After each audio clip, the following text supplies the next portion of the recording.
So let me begin by thanking you for obliging me and organizing this Zoom share to try to replace the share that I couldn't give yesterday. Now, we've been analyzing the mitzvah of Talmud Torah and its many different parts and its many different branches in many deep questions. We spoke about who has to teach Torah. Does the father have to teach Torah?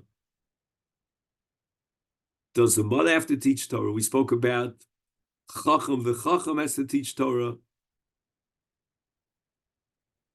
And what I'd like to introduce tonight, and I'm hoping you got a chance to look at it last night, is the Masas HaMelech.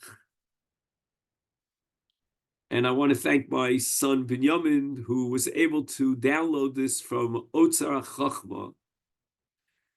And I find this piece very intriguing, very profound, and I'd like to learn it with you. It was authored by a Rav Diskin. His first name was Shimon Moshe. He lived about, I would guess, about 150 years ago. Okay.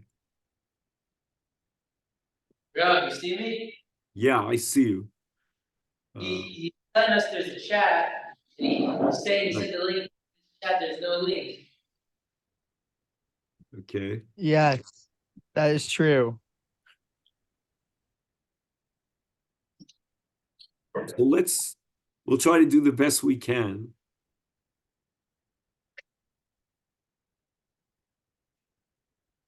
What the Masas HaMelech adds to our whole picture of analyzing the mitzvah of Talmud Torah is the element of how to count the mitzvahs in Talmud Torah. The Rambam only counts one mitzvah, whereas the Rasag, Rav Saadia Gaon, and the Bahag, they count it as two different mitzvahs. One is to study Torah, and the other is to teach Torah.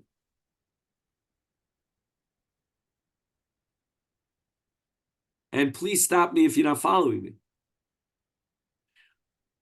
It would never have occurred to my mind that there would be a Nafka Minos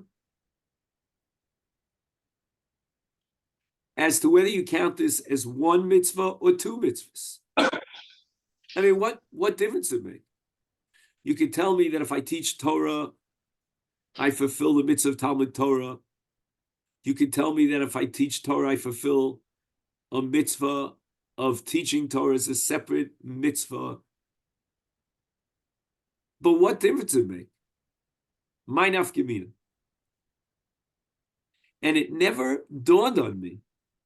It never would have occurred to me in the wildest of my dreams that there could be a Nafka Minos, maybe even more than one Nafka Minos, between the Rambam, who integrates studying Torah with teaching Torah as one entity, one enterprise, indivisible mitzvah, and the Bahag and Rav Saadia Gaon, who counted as two separate mitzvahs. And this is the challenge that we want to face to try to decipher. I think the Masas HaMelech writes almost, I don't know how you found it, if you got a chance to go through it. He writes almost in a very cryptic kind of way. And our job is to decipher it, break it down into its component parts, and try to understand it. So are you good to go? Are you ready to embark on this journey? Are you with me? Yeah. Yes, sir. Okay, great. Buckle my seatbelt for this one. Let's begin with the mitzvah of Mila.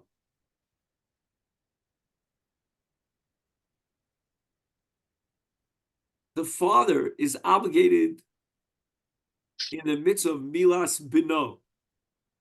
Obviously, we can't expect the Ben, he's 8 days old, to fulfill the mitzvah of Mila.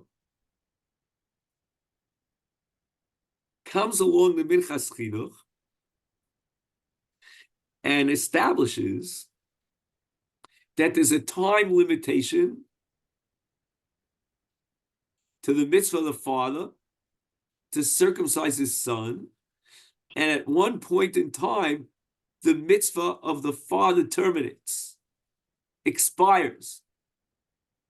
What point in time is that?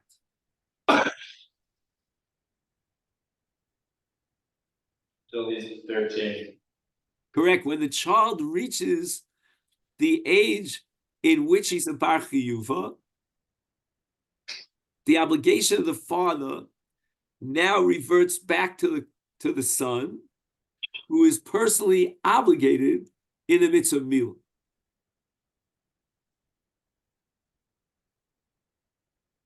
And the Masas HaMelech raises the following question. By analogy, can we argue that the father's mitzvah to teach his son Torah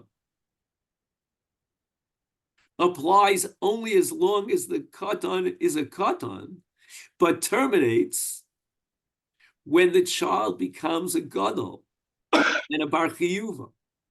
And at that point, the mitzvah, the obligation of Talmud Torah, reverts back to the katan.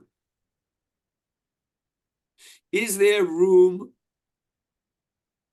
Is it compelling to create an analogy between Mila and Talmud Torah?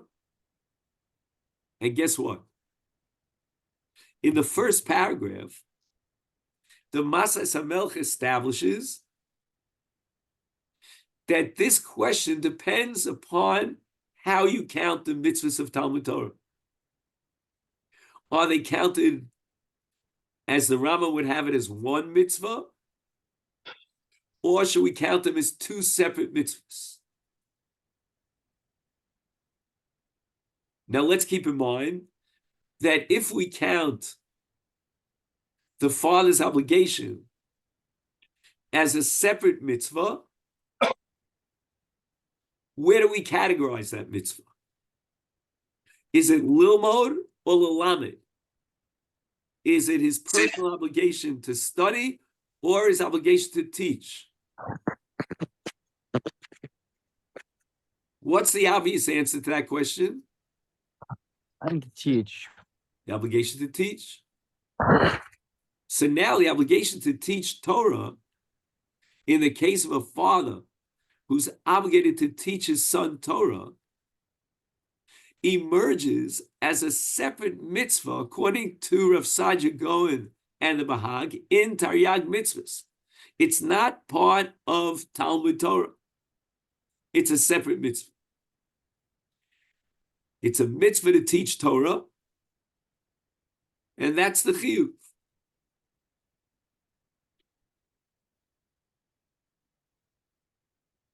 Says the Masas HaMelech, if the father's obligation to teach his son Torah comes under a separate mitzvah of Lelamed Torah,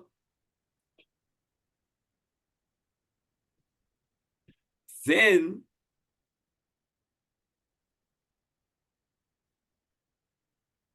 Lo tifka mitzvah, take a look at the last line in the first paragraph. Lo tifka mitzvah sa'av l'lamed b'no af kishayagdil ben. What do you think is the logical argument of the Masas HaMelech? Can anyone explain his logic? I'm challenging you.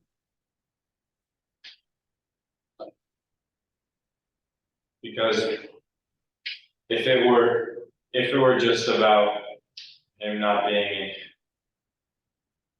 if it were him, the chiyuv of ben, but it was just mutal al ha'av, then it would be included in the mitzvah, in one mitzvah, because like Mila, if it doesn't happen yet, if it's not accomplished, then it goes to him, and then his chiyuv transfers. But if they're counted separately, then it doesn't matter what the kid's age is. It's clearly not just a chiyuv of the ben and just it's a mutal al ha'av. It's not just like a practicality that the av carries it out. It's its own mitzvah that the father has to teach the son. So let me try to summarize what you're saying, Harrison. If the mitzvah of the father to teach his son Torah is a separate mitzvah, and it doesn't come under the mitzvah of Talmud Torah, but rather it comes under the mitzvah of Lelamed Torah, which is a mitzvah towards somebody else, then it may have its own rules and regulations. It's analogous to the case of Mila, because Mila is an obligation of the father vis-a-vis his son. And Mila, says the Minchas Chinuch, will apply as long as the child is a katan.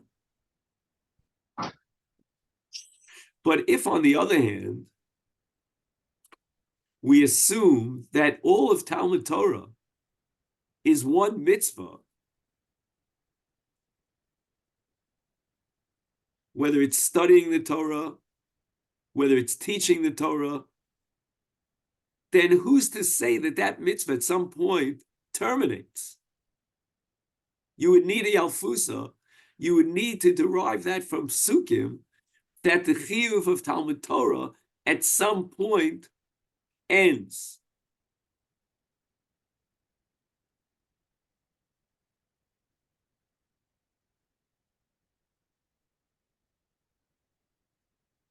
So we now have a Nafka Minos, halacha l'maisa, and a very fundamental and far-reaching Nafka Minos between the Rambam, who counts the father's obligation to teach his son Torah as part of the mitzvah of Talmud Torah, and the Bahag and Rav Saadia Gaon, who count the father's chiyuv to teach Torah as a separate mitzvah.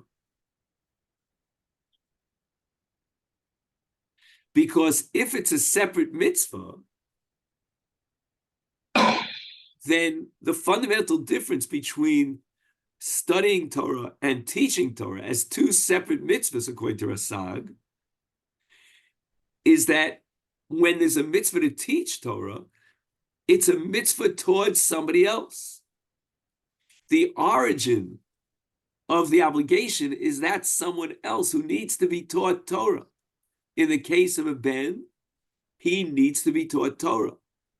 So can we say that regarding the teaching and the learning, that if it's two mitzvahs, forgetting about the concept of the father having to teach a child, if it's just a person teaching someone younger, and they can both fulfill a mitzvah. However, if it's just Talmud Torah as one mitzvah, they both fulfill a mitzvah, but separately.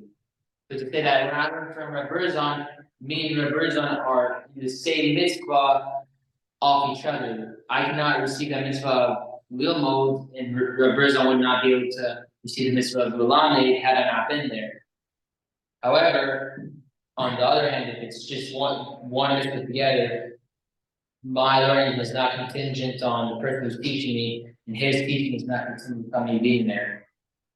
What we're saying is that if learning and teaching is the same, and it all belongs to one mitzvah, then where do we find in the context of Talmud Torah that the mitzvah of Talmud Torah terminates? There is no such source. There's no basis for it. There's no Yalfusa.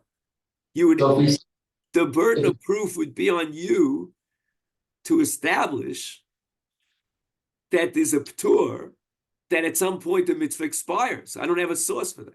But if there's a separate mitzvah to teach Torah, then it becomes analogous to the mitzvah of the father to circumcise his son.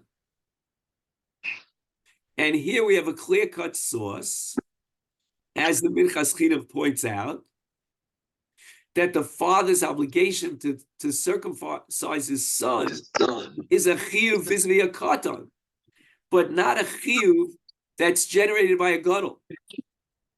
So when we talk about the obligation to teach Torah, we ask who is in need of Torah to be taught to him, and that's the origin that generates the chiyuv to teach him Torah.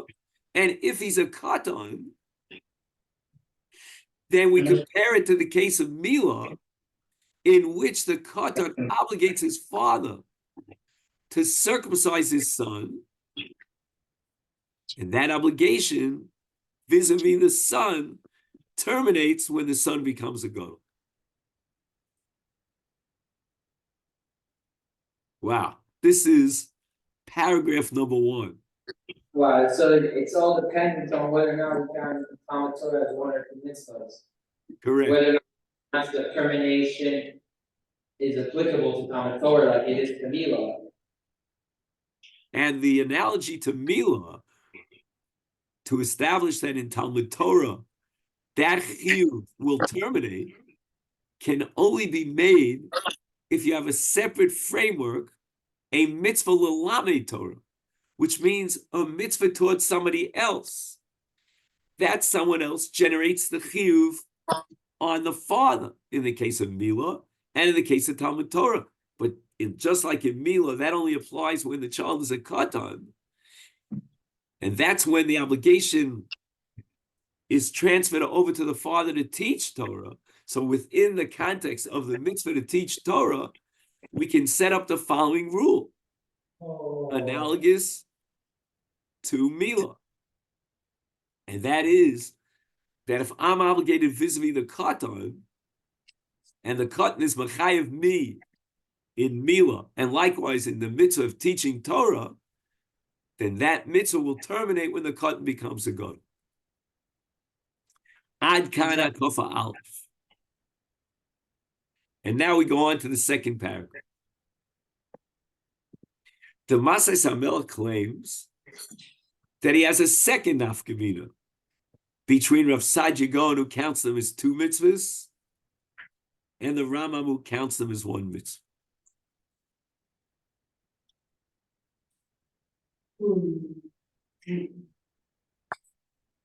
What happens, and we've touched on this in the past, if it's an either-or situation? The father could either teach his son, let's say in Baltimore, or he can learn on his own in New York. The son, Which comes first? You're saying the son can learn on his own, or the father can? He can't do both. It's an either-or situation.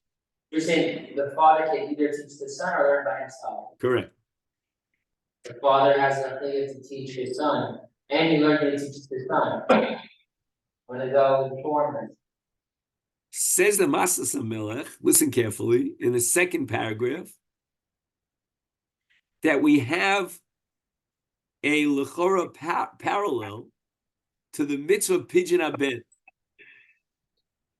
And the Gemara asks the following question in Masechta Kedushin. What happens if he has only enough funds to redeem either himself, he was never redeemed, or his son?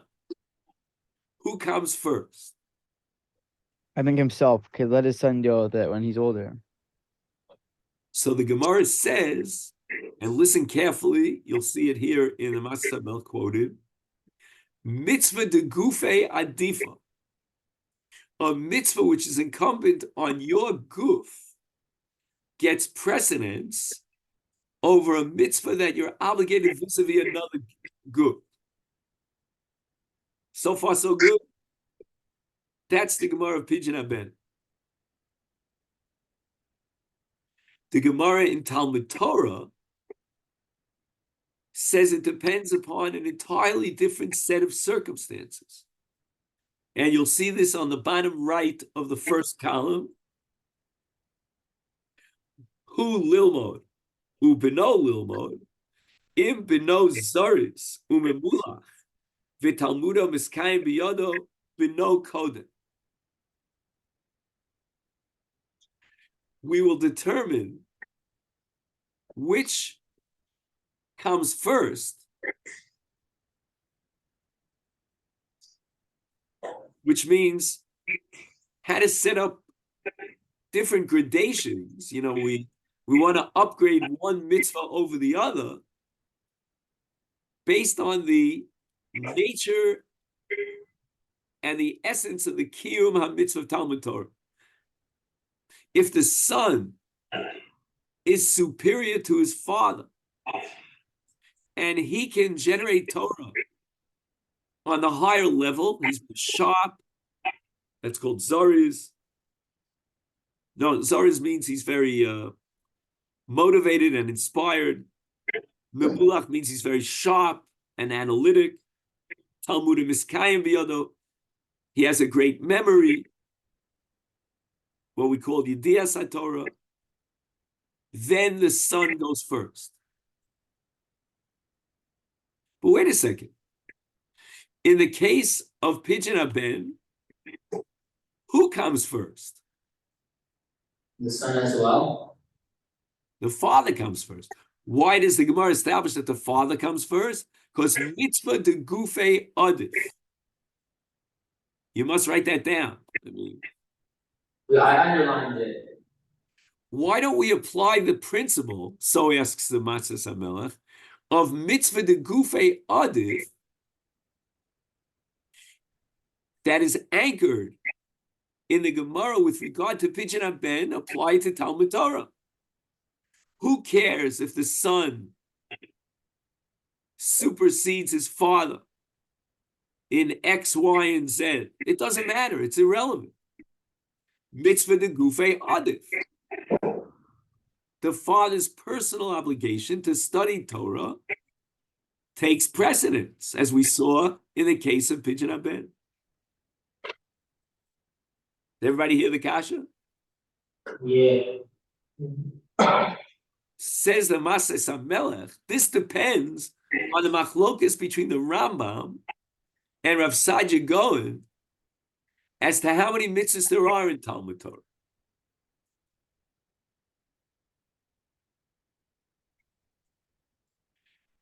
If his obligation to study Torah and his obligation to teach his son Torah are two separate mitzvahs,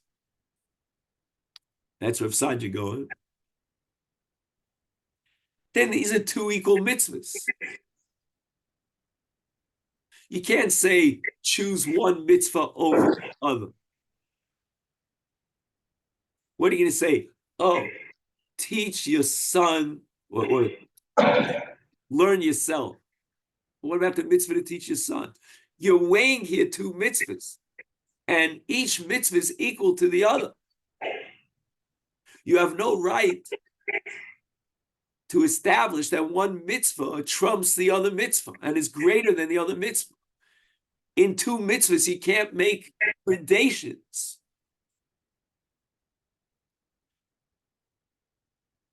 You can't engage in gradating. We'll invent a new word. They're two separate mitzvahs. Who gives you the right to determine which of two mitzvahs is greater than the other? This one is begufe, and this one is not begufe. Only in Pidyon HaBen, where there's one mitzvah vis-a-vis two banim. I call the father a ben. There's Pidyon HaBen of the child. He's a bachar. And there's Pidyon HaBen of the father. It's all part of one mitzvah.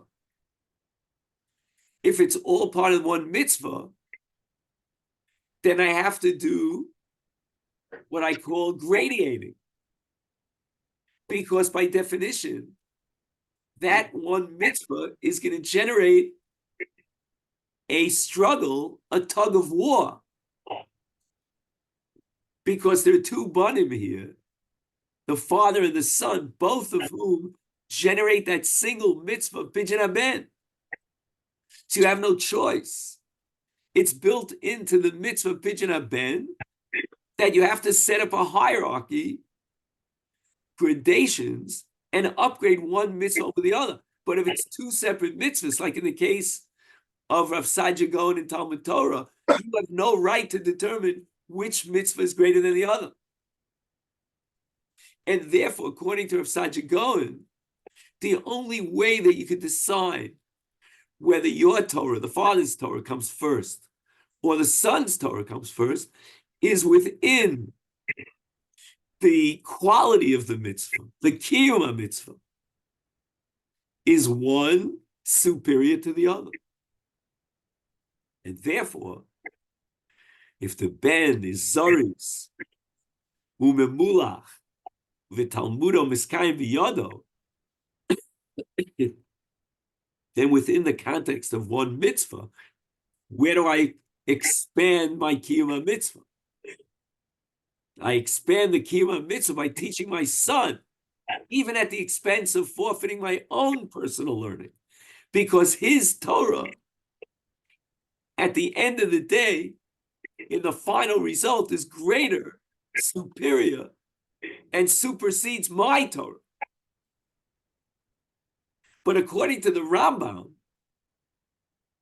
that the Rambam is talking about one mitzvah of Talmud Torah, whether it's learning on your own, the father, or teaching his son, if it's one mitzvah,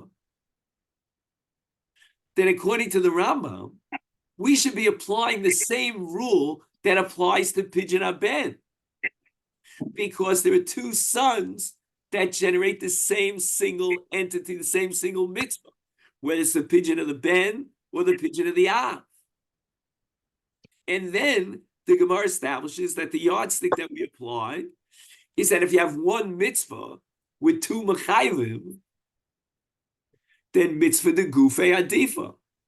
And therefore the Rambam should have applied mitzvah de gufa adifa in the case of two banim that generate Talmud Torah, whether it's the son or the father.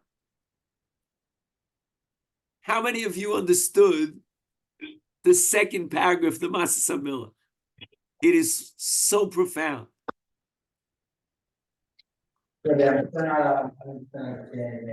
I can't hear you. You have to talk close to the microphone. He said Adir said he's still not 100% understanding it. Okay. I worked on this very, very hard. It's exhilarating. I mean, he's a Turk.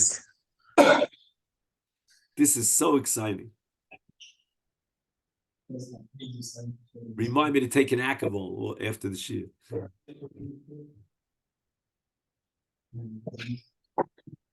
I guess Eris is not here tonight, right? I think he is. Is Eris here today?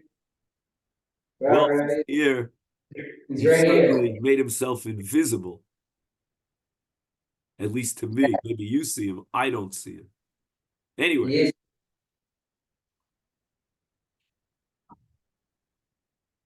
Listen carefully. Again, this is my way of deciphering this cryptic Masas HaMelech. In a sense, rewriting the text because he uses such terse language. He is saying that if there's one mitzvah, then we apply the yardstick of the Gemara of pidyon haben. Because in pidyon haben, it's one mitzvah to be podeh, as many banim as there are. But it's all one mitzvah. For example, again, this is just Berzon talking. If, let's say, the father would make a bracha on his pidyon haben and then be podeh his son, one bracha covers all. It's one mitzvah. And now within that one mitzvah, by definition, there's going to be a struggle as to which ben generates a chiyuv that takes over in gradations. The second chiyuv is going to be the ben, or is it going to be the father? And here we have halacha that within one mitzvah, when by definition is going to be a tug of war, mitzvah de gufei adif. That's a halacha that applies within one mitzvah. So even, but why then for Mila is a mitzvah? I'm not understanding that regarding mitzvah, regarding Mila, the mitzvah, mitzvah adif. Why is it I'm not? assuming that in Mila, the same principle would apply. That if the father is not circumcised and he has to circumcise his son, he would circumcise himself first, because it's all part of one mitzvah, with two machayvim of the father's Mila and the son's Mila, and mitzvah de gufei adif. However, the Masas HaMelech points out that that cannot be applicable in the case of Talmud Torah, because according to the Rasag and the Bahag, the mitzvah vis-a-vis the son and the mitzvah of the father's own personal Talmud Torah are two separate mitzvahs, two separate entities. And if you have two separate mitzvahs, you have no right to say that if they struggle and they conflict, I'm going to choose one over the other because one is a mitzvah de gufei. You would have to dip into the sea below the surface and analyze which Talmud Torah of the two Talmud Torahs that are going on would be superior, would be a greater kiyuv. And that's exactly what the Gemara establishes. If the ben's Talmud Torah surpasses that of his father, then the ben will get preference.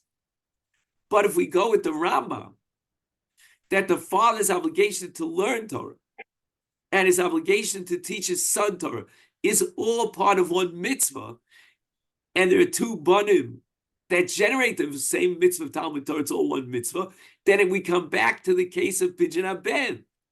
And we should apply the principle of mitzvah de gufei adif when there's a struggle between the father and the son.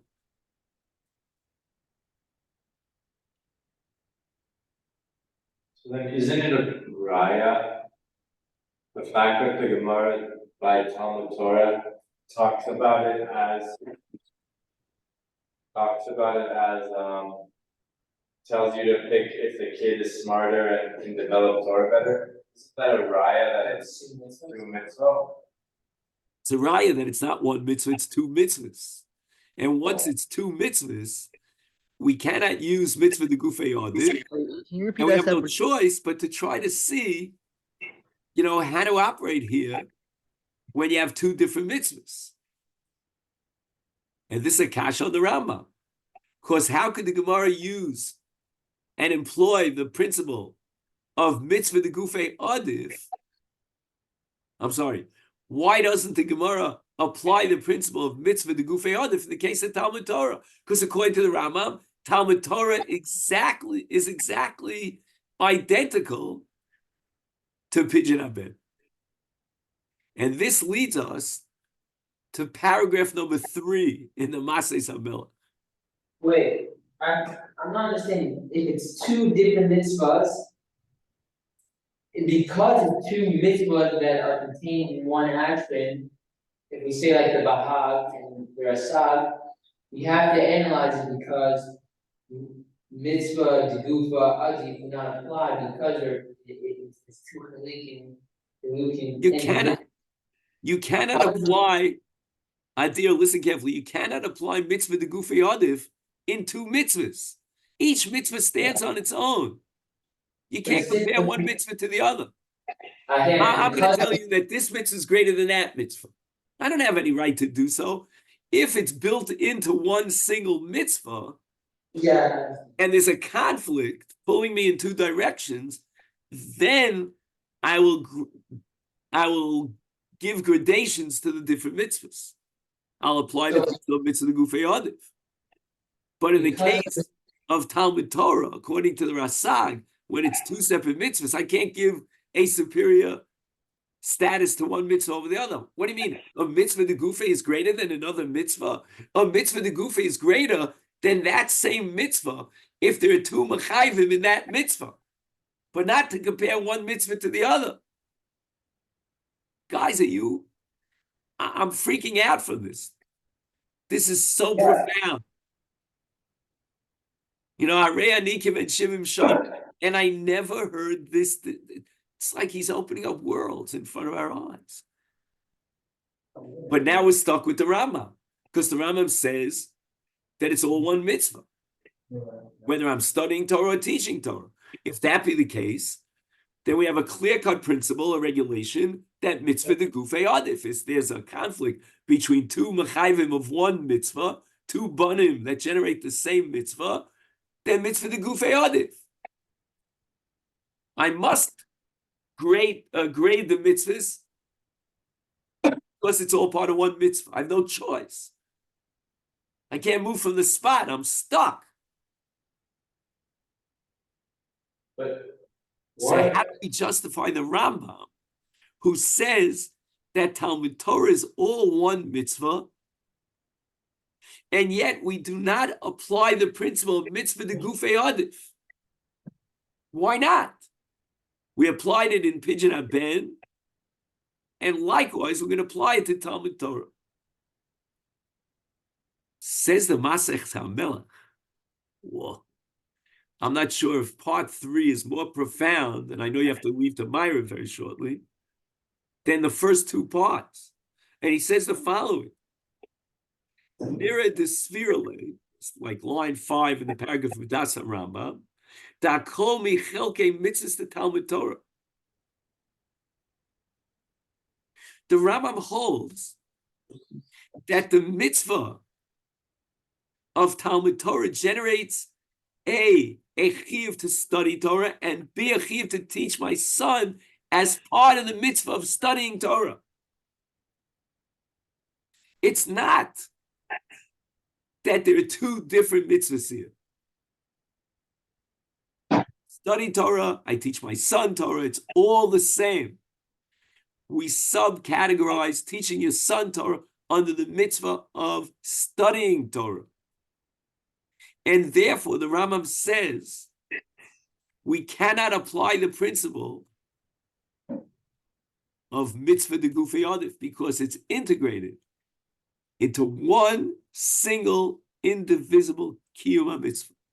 And the only way that we could solve this problem is by trying to judge how do we expand and maximize the possibility of Talmud Torah. Okay, Rabos, I'll let you go to Myrick now. And I hope you got something very, very profound. Thank you. Isaac, Rob. the short summary of the class. What? I never would believe that this could be so profound. Riley, will you be joining us tomorrow? I have some questions, but we'll leave it for next. Okay. But we want to know how you're feeling and how are you doing?